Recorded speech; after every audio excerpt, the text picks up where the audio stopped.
ಚಾನಲ್ಗೆ ತಮಗೆಲ್ಲರಿಗೂ ಸ್ವಾಗತ. ಇವತ್ತು ಬಂದು 15 ಏಪ್ರಿಲ್ 2024 ನಿಫ್ಟಿ 50ನಲ್ಲಿ ಏನಾಯಿತು, BSE ಸೆನ್ಸೆಕ್ಸ್ನಲ್ಲಿ ಏನಾಯಿತು, ನಮ್ಮ ದೇಶದ ಶೇರ್ ಮಾರ್ಕೆಟ್ನಲ್ಲಿ ಏನಾಯಿತು ಅಂತ ನೋಡ್ಕೊಂಬರೋಣ. ಅದೇ ರೀತಿ ಈಗ ಯುದ್ಧದ ಒಂದು ಸನ್ನಿವೇಶ ಆಗ್ತಾ ಇದೆ. ಹಾಗೆ ಶುಕ್ರವಾರ ನೋಡ್ಬೋದಾಗಿತ್ತು ನಮ್ಮ ದೇಶದ ಶೇರ್ ಮಾರ್ಕೆಟ್ನಲ್ಲಿ ಹೆಚ್ಚು ಕಡಿಮೆ 230+ ಪಾಯಿಂಟ್ಸ್ ಅಷ್ಟು ಇಳಿಕೆ ಆಗಿತ್ತು. ಇವತ್ತು ಅಷ್ಟೇ ಸುಮಾರು 200 ಚಿಲ್ಲರೆ ಅಷ್ಟು ಇಳಿಕೆ ಆಗಿದೆ. ಹೆಚ್ಚು ಕಡಿಮೆ 2 ದಿವಸದಲ್ಲಿ ಹೇಳಬೇಕು ಅಂತ ಹೇಳಿದ್ರೆ ಹೂಡಿಕೆದಾರರದು ಹೆಚ್ಚು ಕಡಿಮೆ 7 ಲಕ್ಷ ಕೋಟಿ ರೂಪಾಯಿ ಅಷ್ಟು ಒಂದು ನಷ್ಟ ಆಗಿದೆ. ಬನ್ನಿ ನೋಡ್ಕೊಂಬರೋಣ ಏನಾಯಿತು ನಮ್ಮ ಶೇರ್ ಮಾರ್ಕೆಟ್ನಲ್ಲಿ ಅಂತ. ನಿಫ್ಟಿ 50 ಇವತ್ತು ಕ್ಲೋಸ್ ಆಗಬೇಕಾದ್ರೆ ಸುಮಾರು 22,272.50ಗೆ ಕ್ಲೋಸ್ ಆಗಿದೆ. ಇದು ಇಳಿಕೆ ಅಲ್ಲ, ಇದು ಒಂದು ಕುಸಿತನೆ ಅಂತ ಹೇಳ್ಬೋದು. ಇವತ್ತು ಸುಮಾರು 246.90 ಅಷ್ಟು ಇವತ್ತು ಇಳಿಕೆ ಆಗಿದೆ. ಅಂದರೆ ಇವತ್ತು 1% ಇಳಿಕೆ ಆಗಿದೆ. ಹಾಗೆ ಶುಕ್ರವಾರ ಕೊನೆಯ ದಿನ, ಹೋದ ವಾರದ ಒಂದು ಕೊನೆಯ ದಿನದ ಟ್ರೇಡಿಂಗ್ ದಿವಸನೂ ಅಷ್ಟೇ ಒಂದು ದೊಡ್ಡ ಕುಸಿತನೆ ಆಗಿದೆ, ಎರಡು ಸೇರಿದ್ರೆ. ಹಾಗೆ BSE ಸೆನ್ಸೆಕ್ಸ್ ಇವತ್ತು ಕ್ಲೋಸ್ ಆಗಬೇಕಾದ್ರೆ ಸುಮಾರು 73,399 ಪಾಯಿಂಟ್ಸಿಗೆ ಕ್ಲೋಸ್ ಆಗಿದೆ. ಅಂದರೆ ಸುಮಾರು 845.12ರಷ್ಟು ಇವತ್ತು ಇಳಿಕೆ ಆಗಿದೆ. ಹಾಗೆ ಟ್ರೆಂಡಿಂಗ್ ಶೇರ್ಸ್ಗಳು ಅಂತ ಹೇಳಿದ್ರೆ ಟಾಟಾ ಮೋಟರ್ಸ್, ಇದರಲ್ಲೂ ಅಷ್ಟೇ ಸುಮಾರು ಹತ್ತಿರ ಒಂದು 2% ಅಷ್ಟು ಇಳಿಕೆ ಆಗಿದೆ. ಹಾಗೆ ಟಾಟಾ ಪವರ್ನಲ್ಲಿ ಸುಮಾರು ₹5.35 ಅಷ್ಟು ಪ್ರತಿ ಶೇರ್ಲಿ ಇಳಿಕೆ ಆಗಿದೆ.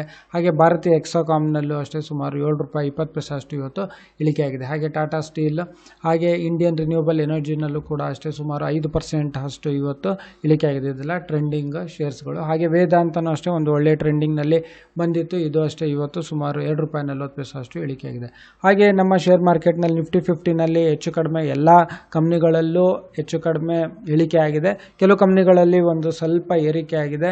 ನೋಡೋದಾದರೆ ಯಾವ್ಯಾವುದು ಅಂತ ಹೇಳಿದ್ರೆ ONGCನಲ್ಲಿ ಇವತ್ತು ಚೆನ್ನಾಗಿ ಮಾಡಿದೆ. ಹೆಚ್ಚು ಕಡಿಮೆ ಒಂದು 5.33% ಅಷ್ಟು ಏರಿಕೆ ಆಗಿದೆ. ಅಂದರೆ ಪ್ರತಿಯೊಂದು ಶೇರಲ್ಲಿ ಸುಮಾರು ₹14.15 ಅಷ್ಟು ಏರಿಕೆ ಆಗಿದೆ. ಹಾಗೆ ಇಂಡ್ಯಾಲ್ಕೋ ಇಂಡಸ್ಟ್ರೀಸ್ನಲ್ಲಿ ಸುಮಾರು ₹14 ಅಷ್ಟು ಏರಿಕೆ ಆಗಿದೆ. ಹಾಗೆ ಮಾರುತಿ ಸುಜುಕಿ ಇಂಡಿಯಾದಲ್ಲಿ ಸುಮಾರು ₹156.30 ಅಷ್ಟು ಏರಿಕೆ ಆಗಿದೆ. ಹಾಗೆ ನೆಸ್ಲೆ ಇಂಡಿಯಾ ನೋಡೋದಾದರೆ ಸುಮಾರು ₹17 ಅಷ್ಟು, ₹17.45 ಅಷ್ಟು ಪ್ರತಿಯೊಂದು ಶೇರಲ್ಲಿ ಏರಿಕೆ ಆಗಿದೆ. ಹಾಗೆ ಬ್ರಿಟಾನಿಯಾ ಇಂಡಸ್ಟ್ರೀಸ್ನಲ್ಲಿ ಸುಮಾರು ₹10.15 ಅಷ್ಟು ಏರಿಕೆ ಆಗಿದೆ. ಇದಿಷ್ಟು ಇಂಡಸ್ಟ್ರೀಸ್ ಬಿಟ್ಟರೆ ಇನ್ನು ಹೆಚ್ಚು ಕಡಿಮೆ ಎಲ್ಲ ಇಂಡಸ್ಟ್ರೀಸ್ನಲ್ಲೂ ಇವತ್ತು ಒಂದು ಇಳಿಕೆ ಆಗಿದೆ.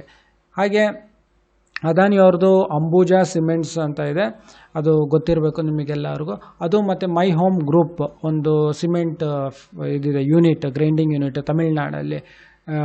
ಈ ಒಂದು ಸಿಮೆಂಟ್ ಗ್ರೈಂಡಿಂಗ್ ಯೂನಿಟ್ನ ಅಡಾನಿ ಅವರ ಅಂಬುಜಾ ಸಿಮೆಂಟ್ಸ್ ಖರೀದಿ ಮಾಡ್ತಾ ಇದೆ ಅಂತ. ಹೆಚ್ಚು ಕಡಿಮೆ ಇದು ಡೀಲು ಕ್ಲೋಸ್ ಆಗೋ ಚಾನ್ಸಸ್ ಇದೆ.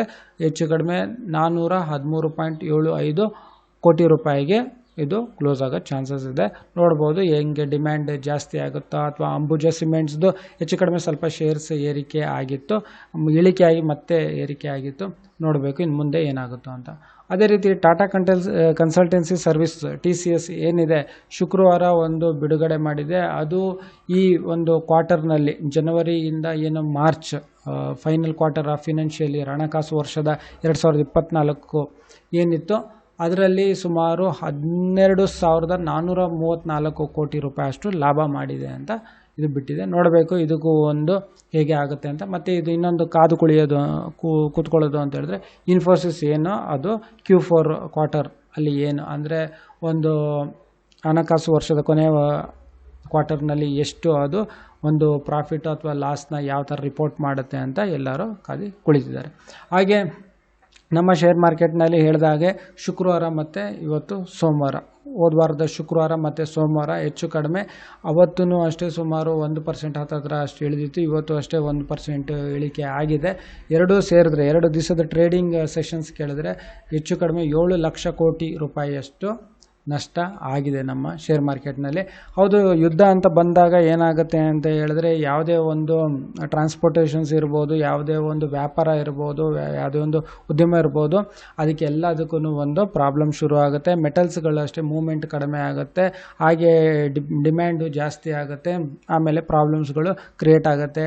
ಟ್ರಾನ್ಸ್ಪೋರ್ಟೇಷನ್ನು, ಲಾಜಿಸ್ಟಿಕ್ಸು, ಆಮೇಲೆ ಕಚ್ಚಾ ತೈಲ ಇರ್ಬೋದು, ಆಮೇಲೆ ಚಿನ್ನದ ಬೆಲೆ ಏರ್ತಾ ಹೋಗುತ್ತೆ. ಹಾಗೆ ಇದಿಷ್ಟು ಕಾರಣಗಳಿಂದ. ಹಾಗೆ ಅಮೇರಿಕ ಏನು ಹೇಳ್ತಾ ಇದೆ, ಇವಾಗ ರೆಪೋ ರೇಟ್ ಏನು ಅದು ಕಟ್ ಮಾಡಬೇಕು ಅಂತ ಯೋಚನೆ ಮಾಡಿತ್ತು ಮುಂದೆ, ಅದನ್ನು ಇವಾಗ ಸದ್ಯಕ್ಕೆ ಅದು ಆಗೋ ಚಾನ್ಸಸ್ ಇಲ್ಲ. ಹೀಗಾಗಿ ಒಂದು ಶೇರ್ ಮಾರ್ಕೆಟ್ ಮೇಲೆ ಪರಿಣಾಮ ಬೀಳುತ್ತೆ. ಗ್ಲೋಬಲ್ ಮಾರ್ಕೆಟ್ ಮೇಲೆ ಪರಿಣಾಮ ಬಿದ್ದಾಗ ನಮ್ಮ ಭಾರತದ ದೇಶದ ಶೇರ್ ಮಾರ್ಕೆಟ್ ಮೇಲೂ ಅದು ಪ್ರಭಾವ ಬೀಳುತ್ತೆ ನೋಡ್ಬೋದು.